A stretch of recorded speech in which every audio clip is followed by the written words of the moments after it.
My name is Andrea Carmine Beline, and I'm an associate professor at Karolinska Institutet in Stockholm, Sweden, where I've started the first research center for cluster headache.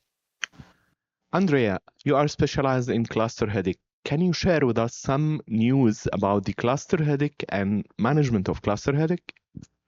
Well, my lab's main focus is the genetics of cluster headache, and we have established an international consortium for cluster headache, where we have performed big genetic studies, genome-wide association studies.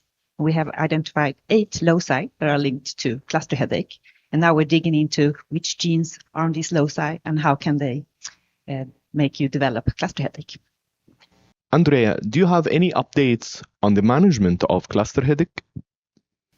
Well, our main focus is to increase the awareness on cluster headache and make sure that the patients get the real diagnosis so they can get the treatment that is available right now. That's the biggest limitation, as I see it in Sweden right now. Any new medications for cluster headache? Well, there are trials on the new CGRP treatments for cluster headache, so we'll see where that ends up, if that can be helpful for the cluster headache patient group. Can you help junior neurologists to differentiate between migraine and cluster headache? Well, as I see it is that cluster headache is, say that it's a more intense form of migraine.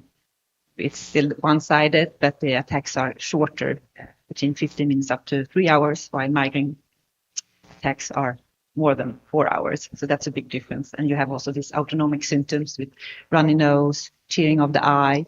The patient gets restless compared to in migraine, that patients need to lay down in a dark room. So that's a big difference between cluster headache and migraine.